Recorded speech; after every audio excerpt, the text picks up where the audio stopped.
When you see this, that sinking feeling, we've all been there. Most people think this is the end of the road for their snake plant. But what if I told you it's actually a chance for a new beginning? Today, we're not giving up. We're giving this plant a second chance. All right, first things first, how do we know for sure it's root rot? We need to look for clues. Clue number 1, yellow, mushy leaves right at the base. If it feels soft and squishy, that's not a good sign. Clue number 2, the plant feels wobbly and unstable in its pot. And the final clue, give the soil a sniff. If it smells kind of sour or swampy, well, the case is closed. It's time for a rescue mission. Okay, before we get our hands dirty, let's set up our little rescue station. You'll need a clean pair of scissors, a clean pot with great drainage, some fresh, dry soil, and our secret weapon, cinnamon. Having everything ready makes the whole process feel much calmer. Ready? Let's begin.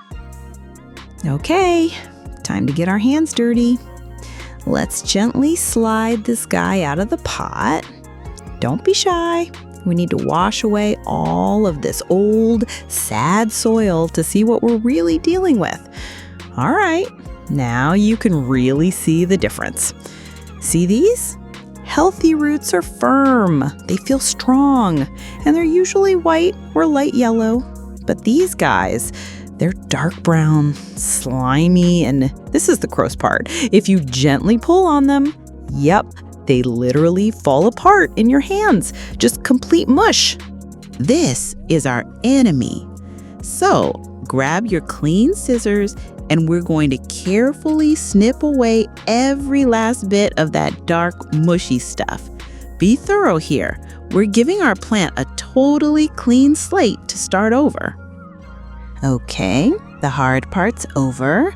Now for my favorite little trick to give this plant an extra fighting chance. Just regular cinnamon from your kitchen. It's a natural antifungal. We're just going to lightly dust it over all the remaining healthy roots. Think of it as a little protective shield while it heals. Time to tuck our little survivor into its new home. Grab a clean pot with great drainage. Terracotta is fantastic because it's breathable. And here's another pro tip. Don't put it back in a huge pot. We want a new pot that's just the right size for the roots that are left.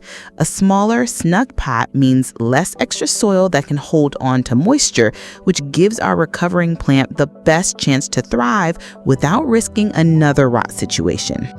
Now, fill it with fresh and, most importantly, completely dry soil. And I know this feels weird, but for the next week or two, we're not going to water it at all. This lets the roots heal and tells the plant, hey, if you want a drink, you need to grow some new roots to find it. It's a little tough love, but it works. And just look at the difference. We started with this, and now we have this. A healthy plant with a brand new start. It's amazing what a little care can do. If this video helped you save a plant, a thumbs up would mean the world. And for everything else, you know what to do. Just leave it to me. Leave it to me.